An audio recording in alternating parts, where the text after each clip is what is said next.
The NBA finds success in the acts of its players typically, but that doesn't mean that there haven't been a few tales to discuss concerning lousy behavior. Indeed, there have been several humiliating moments throughout NBA history. Here's a look at some of the most embarrassing moments. Some of these occurrences are difficult to comprehend, yet they are all real in their essence. With that in mind, thank you for tuning in, and I hope that you find this video enjoyable. Before we begin, please like the video, subscribe to the channel, and hit the bell icon to stay notified for future uploads. First up, Gloria James shenanigans.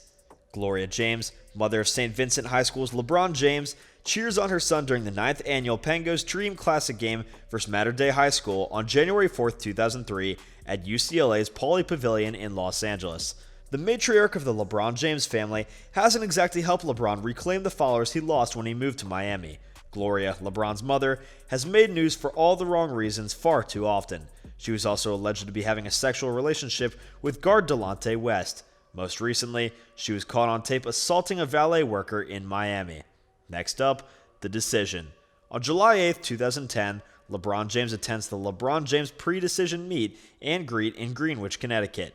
Tonight's $2.5 million event proceeds will go to the Boys and Girls Clubs of America. LeBron James announced on ESPN in the summer of 2010 which club he'd be taking his skills to in the coming years. If it isn't evidence of a massive ego and a disgrace to the NBA, I don't know what is. Up next, Eddie Griffin's drunken excursions. Eddie Griffin of the Minnesota Timberwolves grabs the ball against Michael Sweetney of the New York Knicks during their game at Madison Square Garden in New York City on December 29, 2004. Eddie Griffin slammed his Cadillac Escalade into a Chevy Suburban outside a Minneapolis business on March 30, 2006, in the beautiful state of Minnesota. Worse, according to witnesses, Griffin was incoherently intoxicated. Worse, he wasn't completely clothed when he collided with the second SUV. Worse, well, what could be worse? He informed many onlookers that he was viewing a pornographic video on a mounted DVD player while conducting a sexual act while driving the vehicle. Up next, Isaiah Thomas's tenure as general manager and coach of the New York Knicks. Isaiah Thomas, head coach of the New York Knicks, reacts on the sideline during a game against the New Jersey Nets on March 24, 2008 at Madison Square Garden in New York City. This is the lowest level of management in the NBA. For the time being, Isaiah Thomas's term as coach and general manager of the New York Knicks ultimately ruined the franchise. He made unwanted sexual remarks and approaches at former Knicks marketing executive Anucha Brown Sanders. Thomas was driven out of town after the Knicks were ordered to pay $11.6 million in penalties after a disastrous 23-59 season in 2007. Up next, the unexpected death of Len Bias. The 1986 NBA draft featured a slew of potential superstars, including Len Bias of the University of Maryland.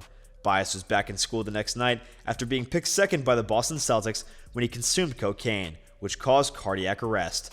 Larry Bird termed his early death the cruelest thing I ever heard, and it was very humiliating for the NBA since it revealed some of the league's chronic drug addictions.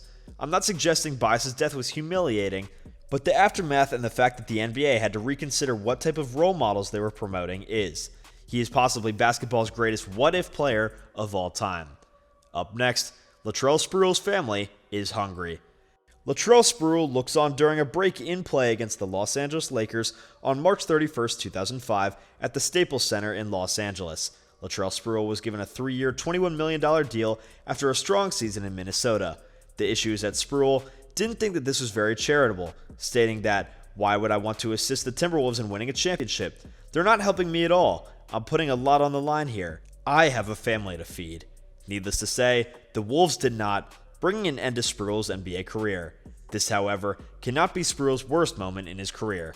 Well guys, thank you so much for tuning in. Be sure to smash that like button, subscribe to Swish Position, and hit that notification bell so that you never miss a video. See you all next time.